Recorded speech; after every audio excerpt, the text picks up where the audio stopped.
Hello! My name is Callista, and welcome back to Immortality. In the last episode, we watched all of the new Ambrosio clips that we found, we watched all of the new hidden scenes, and now it is time to focus in on finding the last few remaining clips. There are only 14 clips left to find, and I know that one of them features Antonia because it's her casting scene. So I want to focus on her. Oh, hello. There we go. New stuff. 51 apples. Take one. Action. Oh. Father. Flora, help! Come quick! Worthy Ambrosio, I am on the bed of death. Shed no tears. I have no crimes to repent. My soul is prepared to return to its owner. Mistress, no. Run to the Abbey. Her father Pablo sent without delay. Her life is in the balance. You will not die, I promise.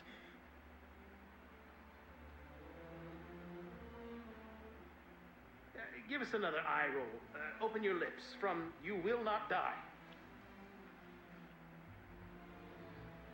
You will not die, I promise.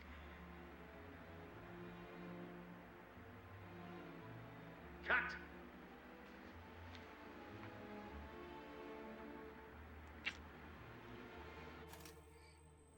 Oh, I love the background guy who's speaking Flora's lines. Mistress, no.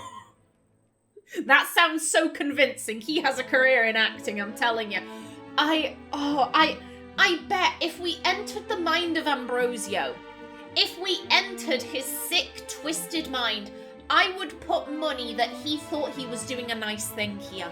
Oh, you will not die, I promise, because you're gonna wake up in a crypt where I will rape you. Like,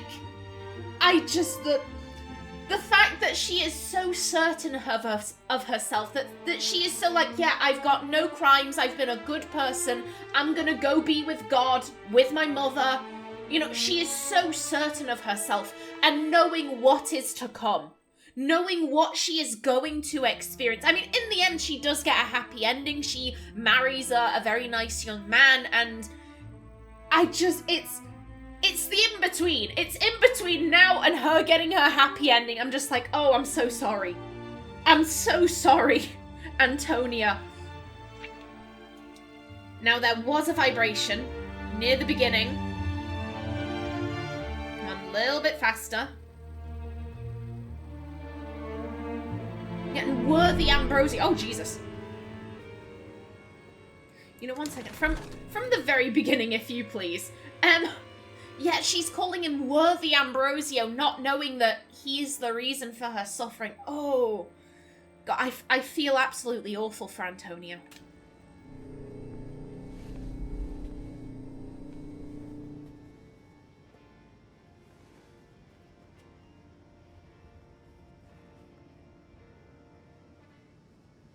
Jones, he's good.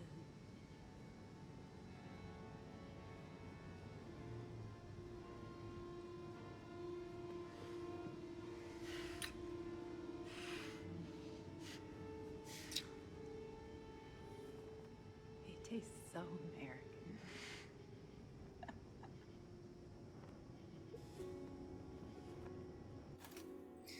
I find it interesting that she's taken Sofia's place there. She said before that she didn't know if she wanted to spoil it, but she definitely wanted to insert herself into Robert and Sofia's relationship, and ultimately I think that is what ended up spoiling it. Sofia was having issues with her Catholicism. She was also very insecure about Marissa. From Robert's perspective, I don't think he ever viewed Marissa as anything other than a friend. I've said this before, but when I watch their scenes where they're interacting, yeah, they're kissing and doing all this stuff, but as soon as like, okay, cut, stop filming, he becomes almost like a bit of a big brother figure to her. He's joking with her. He's doing all of the things that I would imagine a big brother would do. I'm an only child, so maybe my perspective is flawed, but that's how I've always viewed Robert and Marissa's relationship, as being sibling-esque.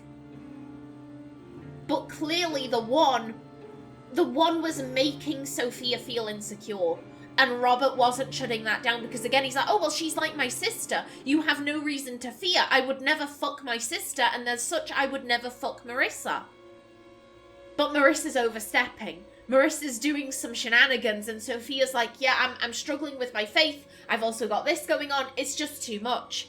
It's just too much. Ooh, madam. Madam. I was gonna say, when she started off, oh, Robert Jones tastes good, before she said, oh, I could taste Sofia. I could taste Sofia on his lips. So I was like, is she saying that he tastes good because he tastes of Sofia? No, it's because he tastes like an American. Okay. No, excuse me. Excuse me. Well, I want more of you, please. Okay, yeah, we've seen this scene. I am... Madam, I know you have your casting scene somewhere. You know, I'm gonna go back out of that because I'm gonna have to censor that if I let that play. Come on, madam, where is your casting scene? Where is your casting? Is this... Yes!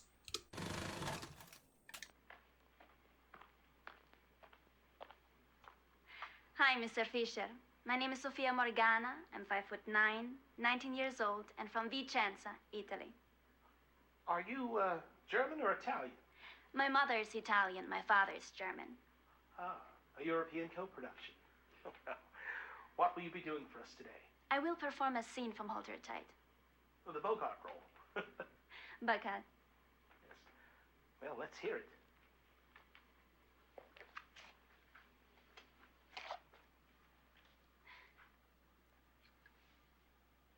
You're a guy with some experience, Steve, so you figure you know the rules of the game.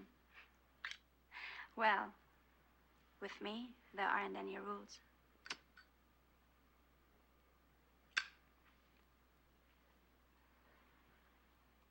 A lot of the time, men and women act like it's survival of the fittest. Eat or be eaten. You meet a guy, and you gotta decide who is eating and who's getting eaten. Well, it doesn't have to be that way, Steve. We're both top of the chain. We can have fun without anyone getting hurt. Unless they want to.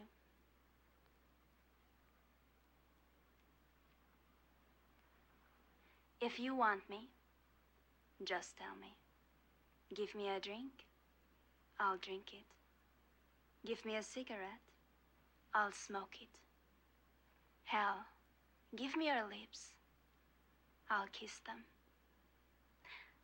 Just don't act like you don't want me. That's disrespectful. Bravo, my dear. You are a marvelous crossbreed. I infer you've been told that I am looking for a femme fatale, but that is only half the story. Thank you.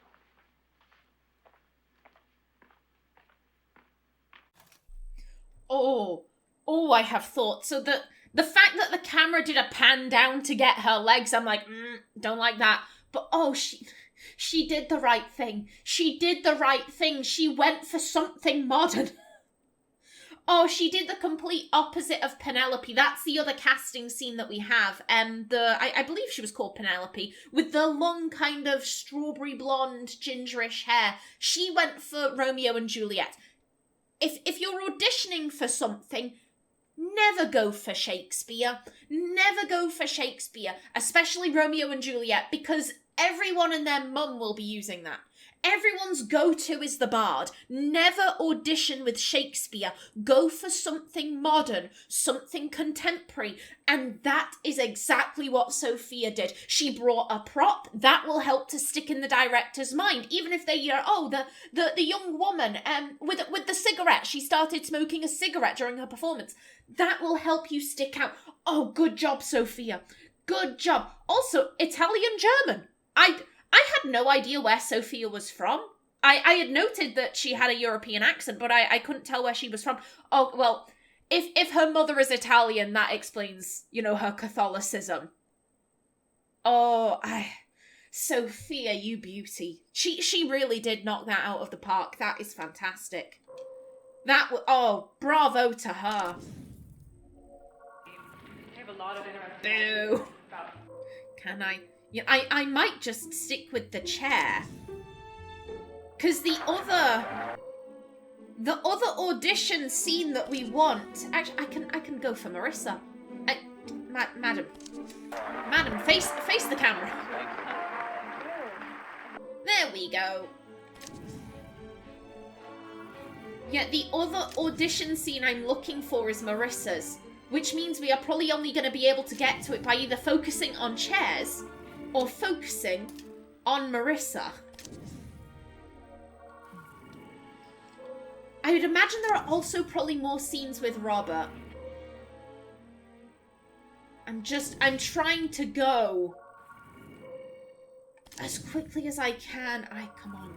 Okay, and yet we could also... Again, I've been thinking, like, what objects were shown frequently throughout the film. I think maybe we could try the glass of... I presume it's milk, but it's the poison that Ambrosio gives to Antonia, because at the beginning of that shot, at the beginning of that scene, they linger on the cup, so I think maybe we could focus on that. This picture is also frequently used. But again, that's the thing, it might also bring us to Marissa. Okay, and yeah, you know, let's... Come on, show us something new with Robert. My sex and join the... Oh, hello. Something new!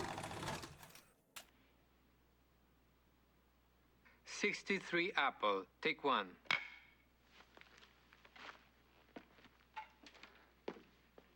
And action.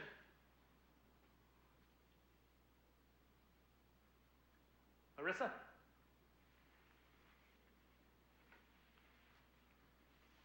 Life still exists in this miserable frame, but you are too broken to move. Soon the sun will rise to burn you. Myriads of insects will come forth and drink the blood which trickles from your wounds. You will be unable to drive them away, but you will feel their bites and scratches. They will fasten upon your sores and dart their stings into your body. It will be exquisite. The eagles of the rock will then descend to tear your flesh piecemeal. They will dig out your eyeballs with their crooked beaks. Even in this pain, you will thirst. For 6 days you will lay here in agony. On the 7th, a storm will come. The waters will burst the riverbanks and flood this plain. You will drown. And your bloated corpse will be carried downstream as your soul is delivered to me.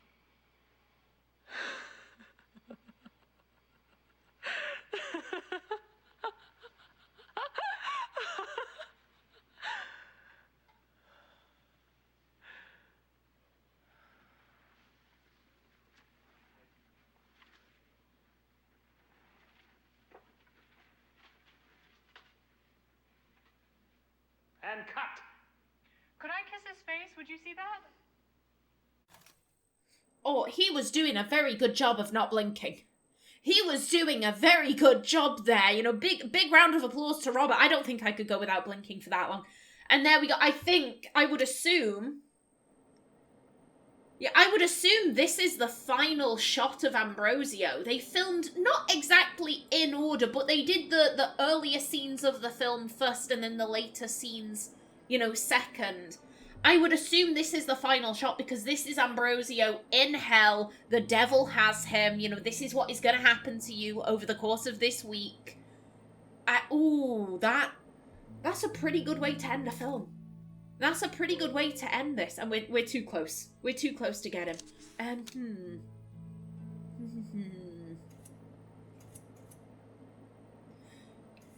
You know what? Thinking about it, this young man here, he's been in a couple of scenes, and I don't recall if I ever checked in on him specifically.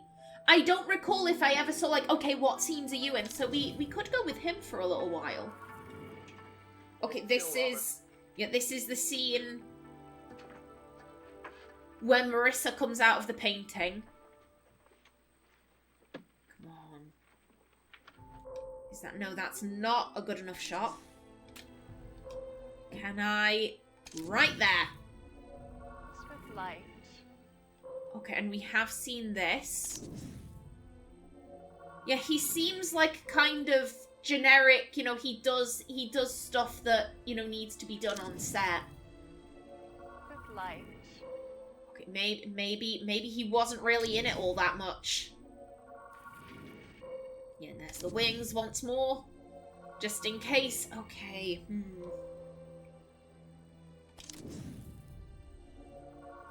Oh, hello. Oh, it went to the crown. Oh.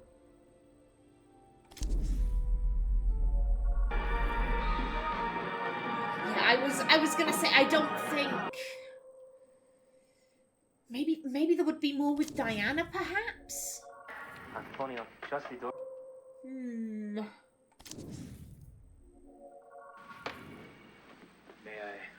I do... Can I just say, I find this scene very amusing because these two dudes, they're being like, oh, you know, here comes Ambrosio. He's hot as fuck. I'm like, sirs, what is your goal here? Because it seems like they're hitting on, you know, Antonia and her mother, but then Ambrosio walks on and they're like, he fine as fuck. You know, maybe they're just chaotic bisexuals. We stan a chaotic bisexual. You know what, let's focus on the objects for a little while. Let's focus on the objects. Where would... I'm thinking, I want the scene with the drink right here. Let's go to the beginning. Like I said, the camera kind of lingers on the glass. I'm like, maybe?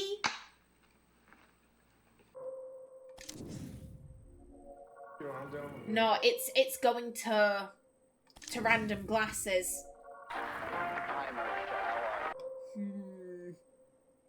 But still, we've found 3. We've found 3. That means just 11 left. Oh, this is gonna be tricksy. Crap. This is gonna be tricksy, but I am determined. What was the last? I will not end this game until I got so excited then. I got so excited because I saw the background and I was like, is this it? No. Yeah, we've seen this one too. Oh, hello. Hello. This is new. Excellent. Oh, that means there are just 10 left. Just 10 left. Screen test. Mathilda's magical dress. Second option.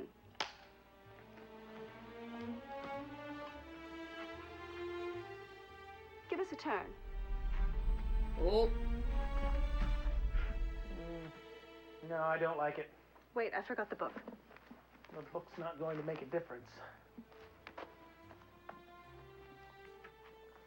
It's too historical. I based it on real dresses from 18th century Spain. Yes, but we should have something more modern. It should have an effect on the audience. Perhaps I could wear men's clothes. A smart suit. We still want you to look desirable, my dear.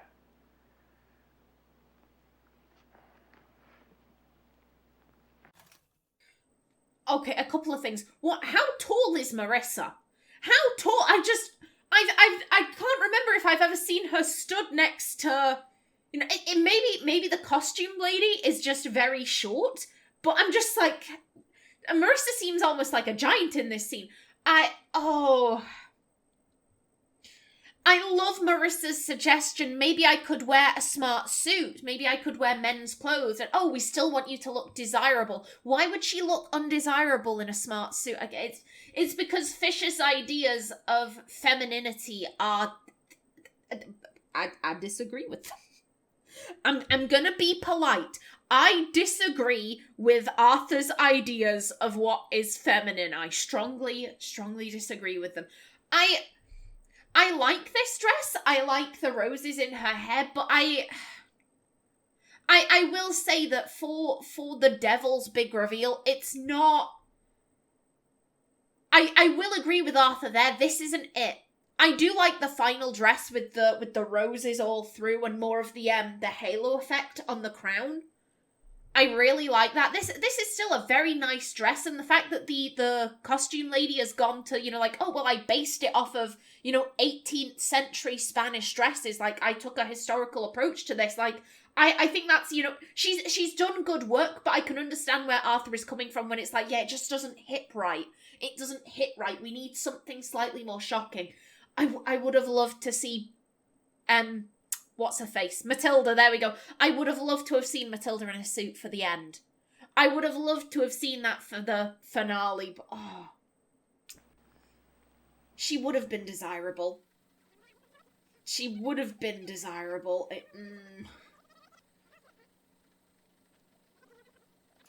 Where? And the fact that Arthur was just like, oh, the book won't make much of a difference. Hey, this lady has gone to all the effort of making this costume. Like, the least you could do is look at the full effect. Okay, where? Okay, let's let it play for a bit.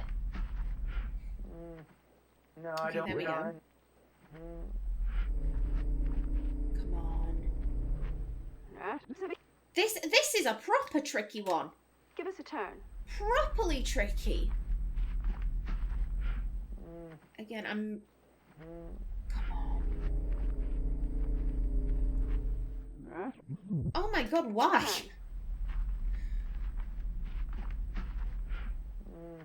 And again, No, let's just let it go forwards a wee bit and then...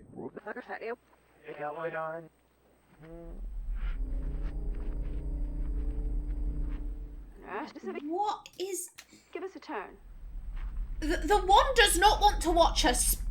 She doesn't want us to watch her spin. Like, I swear down.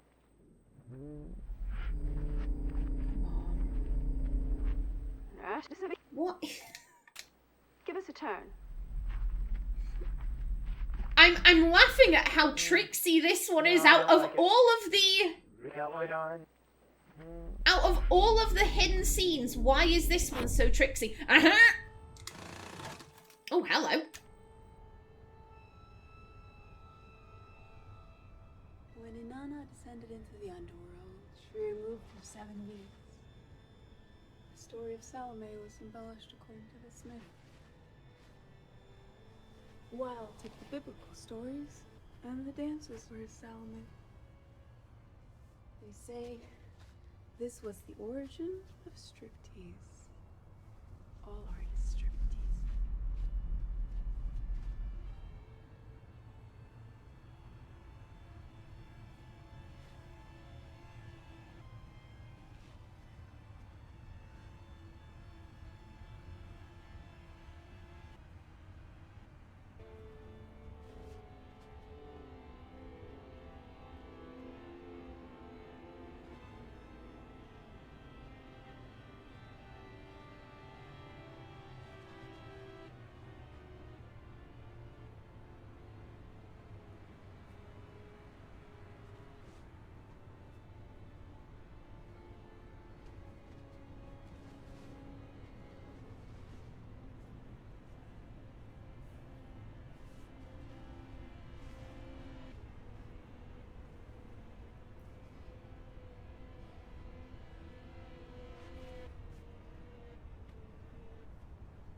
Oh, she is... I wonder if this actress has a background in ballet. I was looking at how she positioned her feet. She's so graceful. I'm so envious. I'm so envious of anyone who can dance. I am not graceful in the slightest. I am the complete opposite of graceful. I am an absolute mess on the dance floor. So I'm so envious of anyone who has that grace, that poise. That was beautiful. That was stunning. Now I'm going back to the beginning because again there was a vibration halfway through. I just want to see if that's to get into the no, it would. Yeah, it would be this way.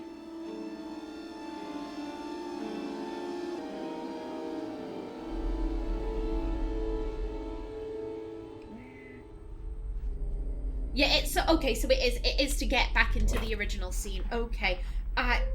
Oh, that was cool. That was cool. Now, here's my thought. If this is the second, you know, like, okay, if this is option 2, then where's option 1? Where's the actual scene where they're like, okay, yeah, that's the dress. So, madam, let's... No, madam, don't leave. Don't leave. I want to see if there's anything else with you. Yeah, we've seen this one. Oh, no. I'm sticking with you. No, don't go. Okay, yeah, maybe it is only just this. Yeah, and here's where Marissa is about to get naked. Yeah, maybe they didn't show. Maybe they didn't film. No. Because if she takes that robe off, I'm gonna have to edit this a bit more. Okay. Yeah, I guess maybe they didn't film where they chose the dress they go with. Okay, fair play. But it is sweeter still. Oh, yeah, and this is this scene. Can we... I would like to get either of you. You know what, fuck it. Let's go with the tree. Why not? Just go with the tree. When in doubt. If I can... Is Marissa maybe in too much shadow, perhaps? Excuse me. There we go.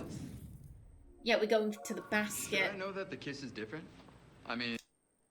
Yeah, this is 2 of everything. No, thank you. Back up to Ambrosio.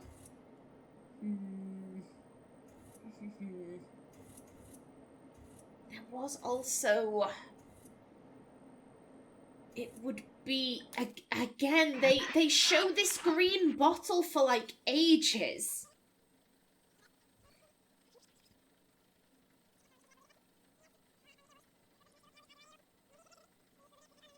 Yeah, it's held up for such a long time. Wait a minute, where does this... Okay, yeah, this is 2 of everything. No. Excuse me. And then back to here. Oh! Oh, that's Minsky, okay.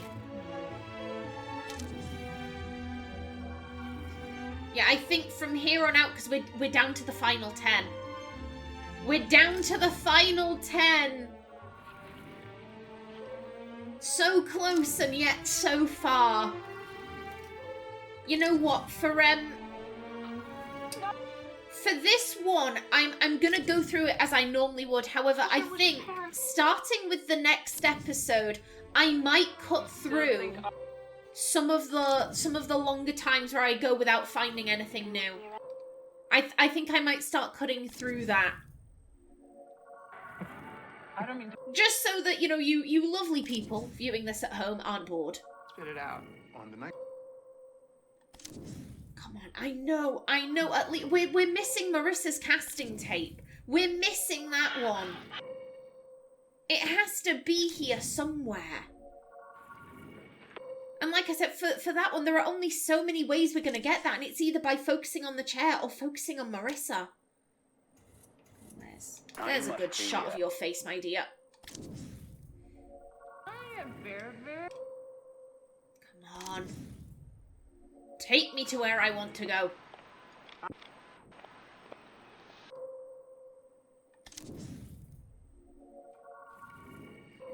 Maybe the crucifix? There were a lot of crucifixes in Ambrosio. Okay, yeah, no, I think this is two of everything. Okay, and this, I'm pretty sure... Yeah, we've seen this one before. Excuse me.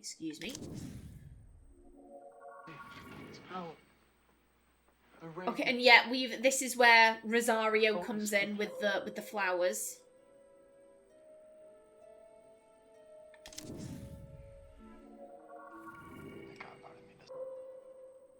I think this is a new one for Minsky, though. That's the joys of this. We're also getting a lot of new clips for Minsky, and again, we only had 14 of them to find too. Oh, you.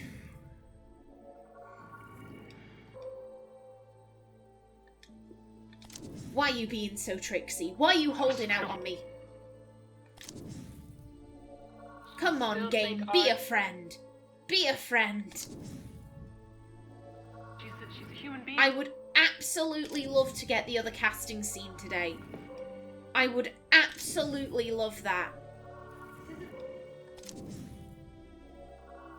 Second slot. And again, this looks too modern. This has to be two of everything.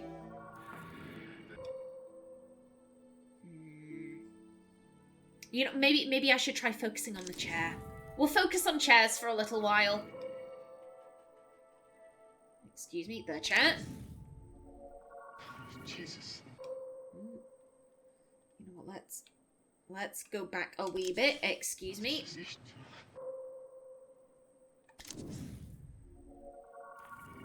Oh no, I was so excited then. I was like, the chair, but no, it's the wrong actress. I cannot take credit for the look. Come on. Yeah, and this is the one with Rosario giving him the flowers.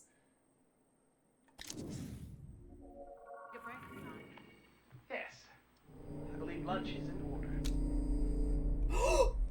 Oh my god! We've done it! We've done it! Fuck yes!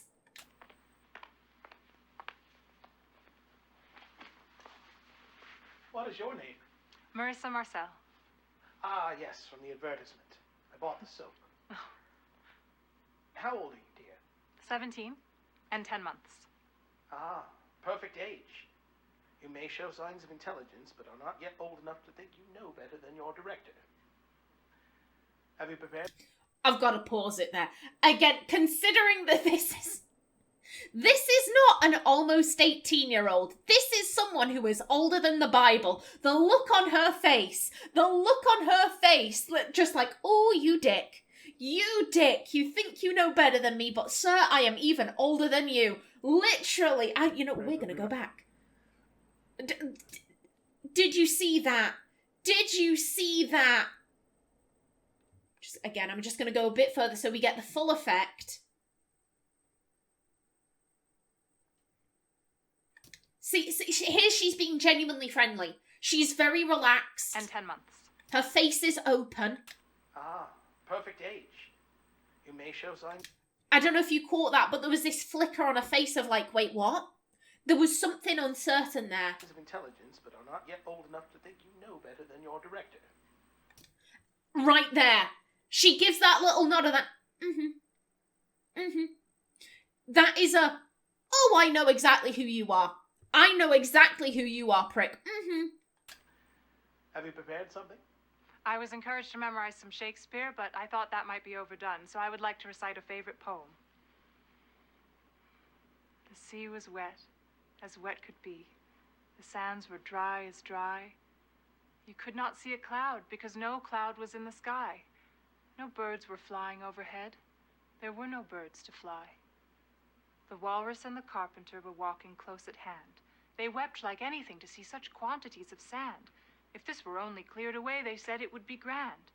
If 7 maids with 7 mops swept it for half a year, do you suppose the walrus said that they could get it clear? I doubt it, said the carpenter, and shed a bitter tear. Oh, oysters, come and walk with us, the walrus did beseech. A pleasant walk, a pleasant talk, along the briny beach. We cannot do with more than 4 to give a hand to each. The eldest oyster looked at him, but never a word he said. The eldest oyster winked his eye and shook his heavy head, meaning to say he did not choose to leave the oyster bed. But 4 young oysters hurried up, all eager for the treat. Their coats were brushed, their faces washed, their shoes were clean and neat. And this was odd because, you know, they hadn't any feet. Have you tried oysters, my dear? I have not. Maybe too sophisticated a taste for a 17-year-old. They are purported to be an aphrodisiac. Why are you telling her that? Why the fuck are you telling... I'm sorry, I got annoyed. Okay, so that... Again, she got encouraged to do Shakespeare. No, that's overdone. Good job. Never pick Shakespeare. If you are auditioning for anything, never pick Shakespeare. She didn't go for a contemporary piece, however, she went for a poem. That I would say that is a very good idea. The Walrus and the Carpenter, that is... Oh, it's the guy who wrote Alice in Wonderland. Oh, shit. I should know this. Carroll. Lewis Carroll? But I can't remember. I'm pretty sure it's Carroll. Carroll who wrote Alice in Wonderland. But yes, so that's where this is from. So she was doing a good job. And as soon as he said, have you tried oysters, my dear? I was like, he's going to bring up that they're an aphrodisiac. I know it in my heart. Literally, the look on her face here, the way her eyes are just like, this bitch. This, like, I'm smiling because I have to smile, but this bitch.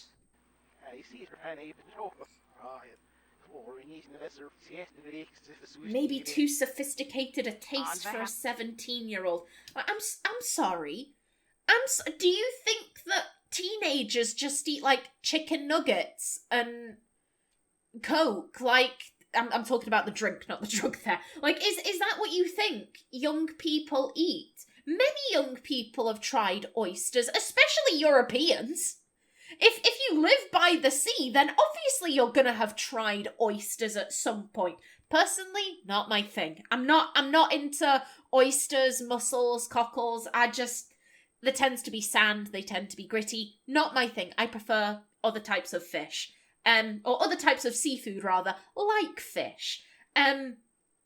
But too sophisticated a taste for a 17-year-old. Do you think she's constantly at McDonald's? Like... I have not. Maybe too sophisticated a taste for a 17-year-old. Yeah, the way that her face fell there. That her face fell a little. She's holding the smile.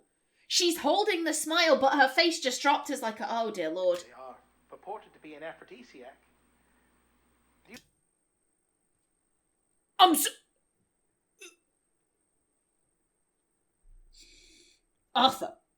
Arthur, why are you like this? She's 17.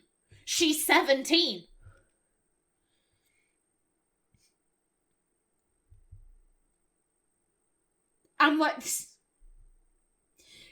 this is coming from someone who lives in a country where the age of consent is 16. I come from a country where it would be perfectly legal for him to have sex with Marissa. That's fucking creepy. Mate. I don't care where you're filming this. I don't care if it's legal. If they've got teen in their age, if they're 19, don't fuck them. Don't do that. Their brains haven't formed yet. Their brains have not properly formed until they are in their mid-20s. Don't be doing that. Arthur, you are a grown-ass man. Your brain is properly formed. You should know better. Why the... It's fine. Everything's fine. Callista. Calm down, Callista. Remember to breathe. Do you have much need for aphrodisiacs, my dear? I don't know what an aphrodisiac is, Mr. Fisher. Could you elaborate? Oh. Marvelous. Oh.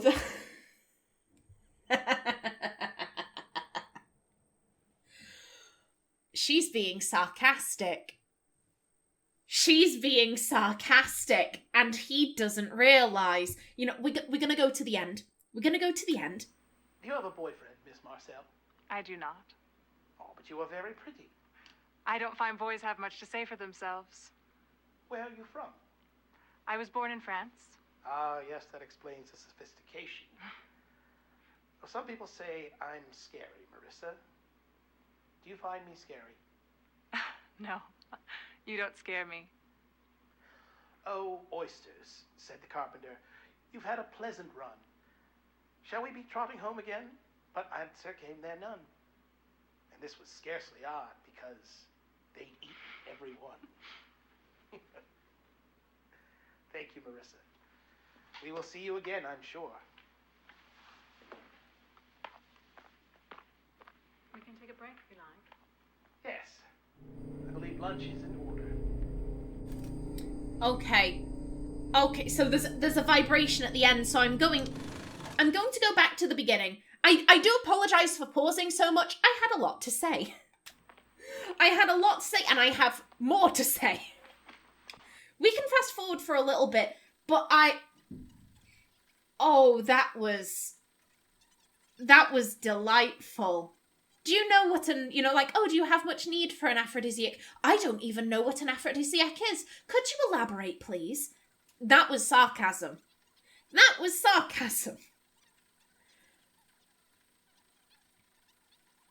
Let me just, okay, there we go. Also, I love this. You know, maybe too sophisticated a taste for a 17-year-old, and then a bit later is saying, oh, well, you were born in France. That explains the sophistication. Is she sophisticated or is she not? Which is it, Arthur? When it suits you, she's not sophisticated. When it does, she is. Sophisticated a taste for a 17-year-old. They are purported to be an aphrodisiac. Do you have much need for aphrodisiacs, my dear? I don't know what an aphrodisiac is, Mr. Fisher. Could you elaborate? Okay, so this is something I will often do myself. When people are being inappropriate, and I should just say, how do I put this? I'm going to explain this from the perspective of a woman dealing with an inappropriate man. I am not saying that all men do this. I'm not saying that women are never inappropriate. This is simply the perspective that I am coming from. This is not a male-only problem. Like, women can be just as inappropriate as men. There are times when you deal with a bloke and he is being very inappropriate, but from his perspective, he's being kind. He's being charming. So what I and what Marissa is doing right now, play dumb. Oh, I have no idea what an aphrodisiac is. Could you please explain? Could you please explain this to me in simple terms? Because as soon as it's like, oh, you put it in simple terms, oh, it makes you horny. That sounds a lot less charming. That sounds a lot less kind. And most people will get very embarrassed. And suddenly they'll start walking back what they've said. I have a good example of this. I say a good example of this. It's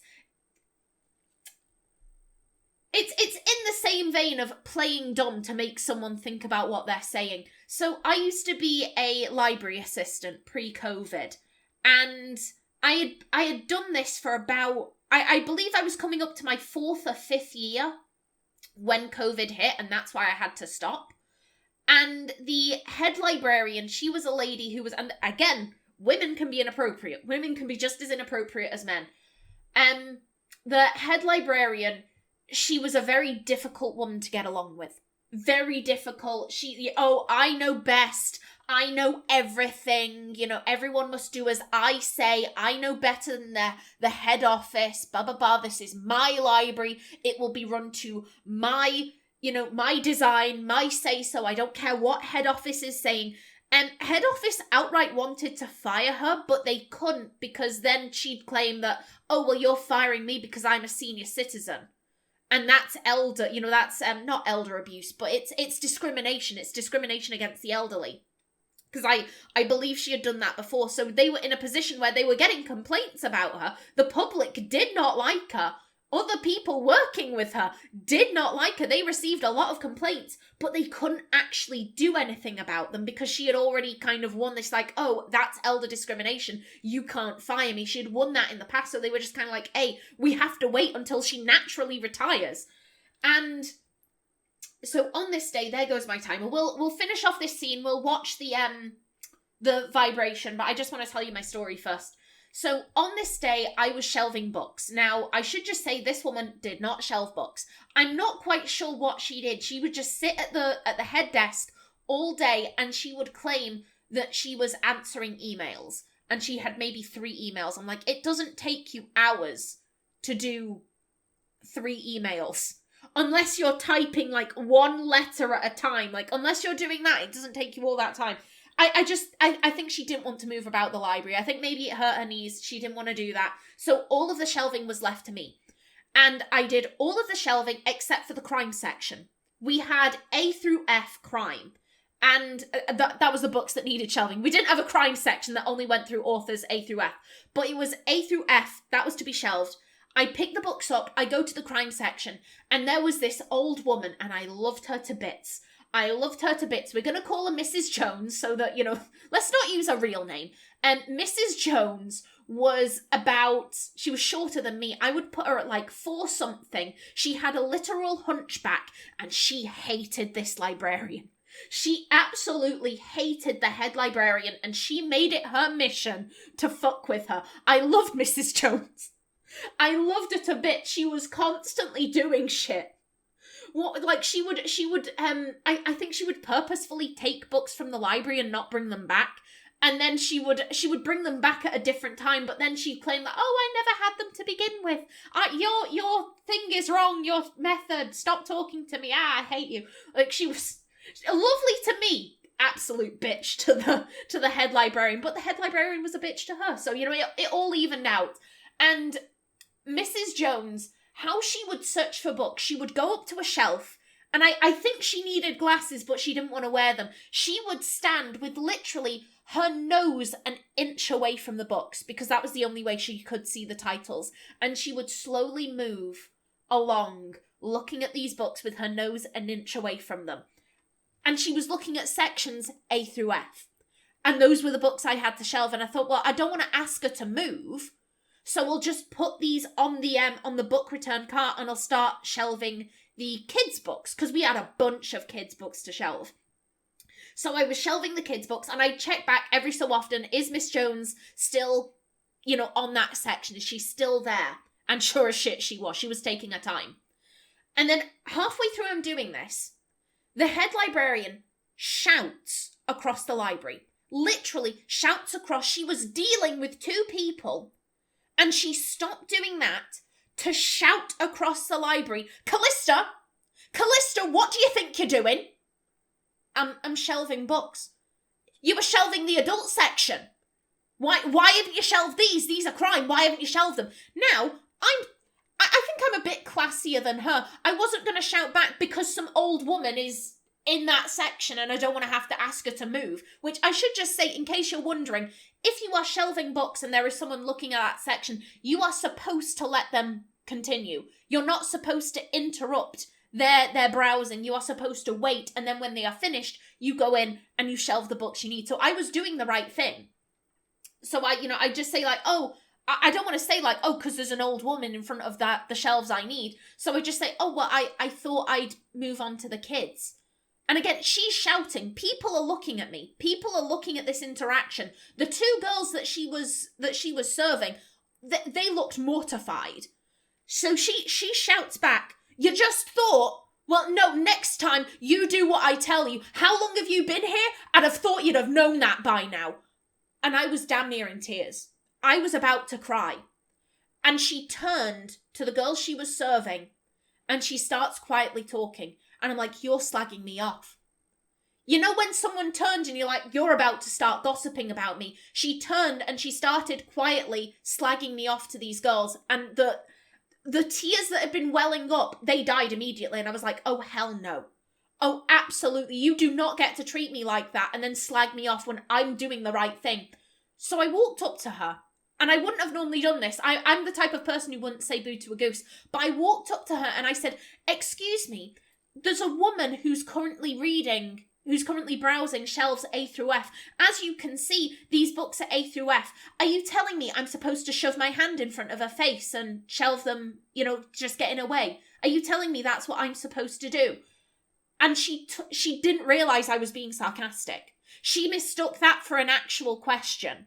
And suddenly she's like, oh, well, no, of course, in which case, make a start shelving the kids. Make a start, like I hadn't already been doing that for about 5 minutes.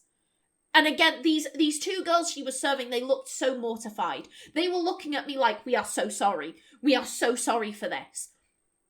And she turns to the girls and she says, oh, I'm training her up to be a proper little librarian. Like I hadn't figured out the correct thing to do and was already doing it. What Marissa is doing now, play dumb. Ask like, oh, is this what I'm supposed to do? Can you explain? Can you explain that? I know that feeling. I know that feeling so well.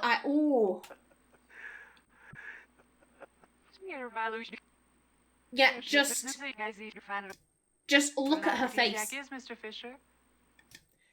That, her lips right there, that is I'm fucking annoyed at this. Maybe you could elaborate, I don't know what that is. Maybe you could elaborate. Could you elaborate? Marvelous. And he mistakes it. He thinks she's being genuine. He doesn't realise what he's gotten himself in for. Do you have a boyfriend, Miss Marcel? I do not. Oh, but you are very pretty. I don't find boys have much to say for themselves. Where are you from? I was born in France. Ah, yes, that explains the sophistication. Well, some people say I'm scary, Marissa. Do you find me scary? No, you don't scare me. I love, there is an iciness there. You don't scare me. Because he should be scared of her, but he's there thinking, oh, this is cute. This is cute. She doesn't have a boyfriend, which means she won't have anyone distracting her from me and my wishes. Oh, it's cute that she doesn't find me scary. Oh.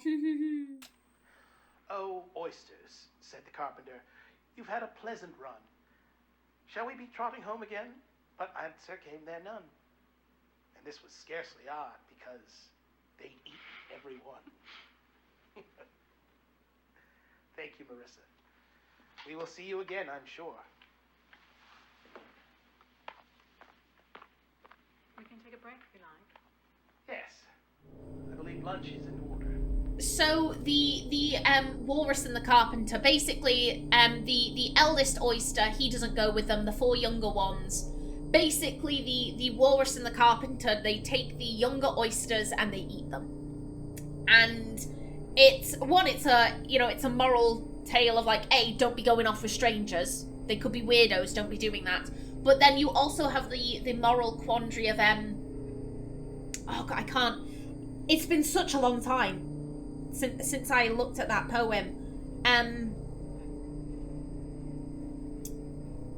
One of them, if I remember correctly, one of them eats bucket loads of oysters. Like, one of them eats like 90% of them, but then shows immense guilt. The other one only eats 10% of the oysters, but has no guilt, but he only ate 10% because he was like, well, I'm full. Why would I gorge myself? I've eaten what I wanted to eat. Why would I eat any more? I feel no guilt over this. And the other one is like, oh, I ate and I ate and I ate and I was full and I ate and I ate and I ate. And I'm like, I'm so full that I'm bursting, but I don't care. I'm gonna keep eating. Oh my God, what have I done? So you have the quandary of like, which one of them is morally worse? The one who only ate a few, but feels no guilt, versus the one who ate like damn near all of them, but feels guilty about it. No. Oh, hello. What's your name? Marissa Marcel? Ah, yes, from the advertisement. I bought the soap. How old are you, dear? How old are you?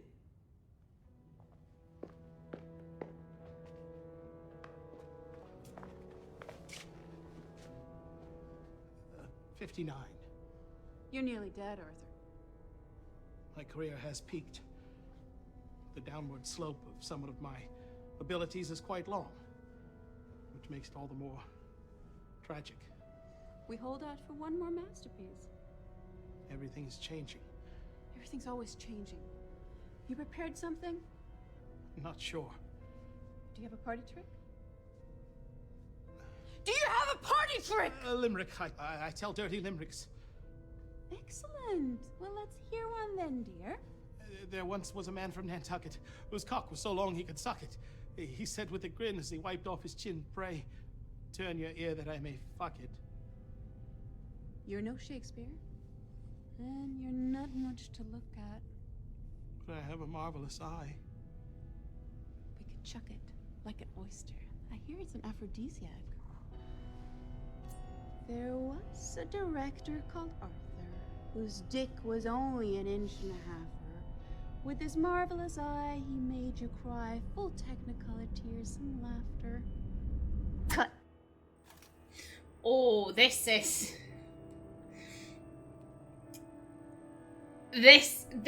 what I would call one of the ultimate power fantasies. When you have someone who puts you in a place where they're like, "Oh, I can make you uncomfortable. I can make you uncomfortable." And this is part of the whole like playing dumb strategy. So they are making you uncomfortable, so you play dumb, which in turn means they have to explain their joke. They have to explain what they meant, and then they feel uncomfortable. I'm sorry, I'm butchering my words here. Which in turn makes them feel uncomfortable because, you know, they realize, oh shit, now that I have to explain it, yeah, it wasn't all that funny. It really wasn't all that funny. She's being incredibly mean to him, but here's the thing. Here's the issue. With men like Arthur, who have never been on the receiving end of their own behavior, they have never been on the receiving end, and as such, they don't see anything wrong with what they're doing. If they are never shown like, okay, here's what it's like for me. Here's what it's like for me. They just, oh, it's funny, and people are so sensitive. Again, another story. I'm sorry, this was such a good scene. This was such a good scene. It's reminded me of so many different things. I was with a guy, and he had never played Dragon Age Origins, which is a fantasy RPG. It's one of my favourite games of all time. I've Let's Played it on the channel. And I was talking to him about it, and I was saying, like, okay, who's your favourite character? And he was like, oh, this character called Oghren. Who's your least favourite character? Oh, this character called Zevran. And basically, Oghren is he's this drunken little dwarf, and, oh, he's so funny. He's so funny. What are his funny lines? Harassing the female companions. Literally, that is what he does. There are so many banters of him. Basically, he grabs a woman's arse, and the woman turns around and says, "Oi, the fuck are you doing?" "Oh, well, I was going to fall on my face, and I had to reach out and grab something. You wouldn't have wanted me to fall on my face." No, I would want you to fall on your face. Don't grab my arse. And he thought this was hilarious.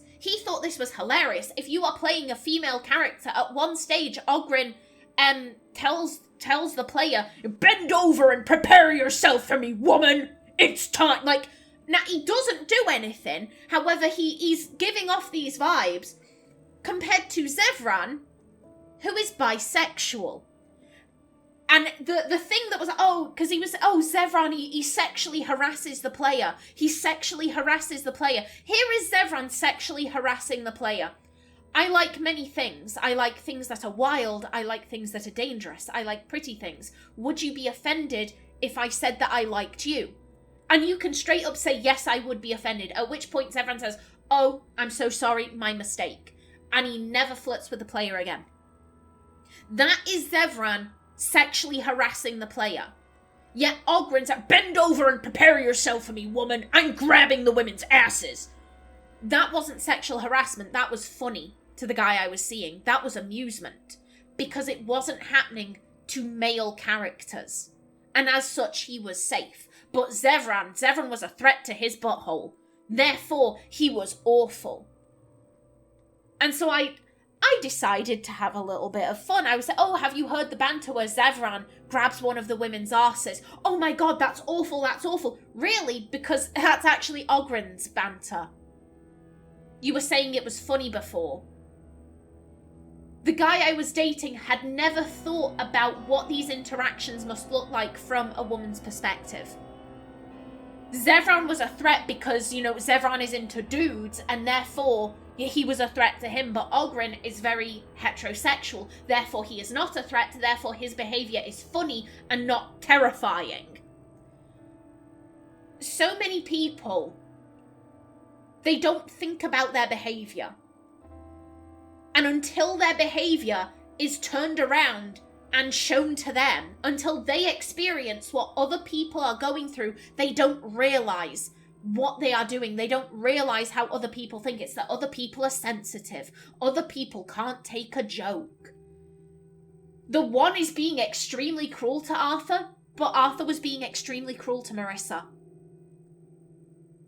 He wasn't thinking, what would it be like if I was sat in that chair and I had someone speaking to me in the way I was speaking to her? What if I had someone being as inappropriate to me as I was to her? I wouldn't like it. He never thought about that. He never thought about it. And so many people don't. They need to be shown, okay, this is what it's like interacting with you. I am going to treat you how you treat me. And so, oh my god, this behaviour is so offensive. You can't treat me like this. Well, you treat everyone like this. So why are you complaining? I have very limited sympathy for Arthur here. All that is being done is someone is treating him the way he treats others. And he can't hack it. Oh, that was good. That was good. And with that, I am out of time for this episode. In the next one, I think we only have 9 clips left. I may start cutting through the lulls in the footage. I may start doing that in the next one. But until then, please remember to like if you enjoyed, leave a comment below, and if you wanted to subscribe, it would be very much appreciated. I've been Callista. Thanks for watching, and see you in the next episode.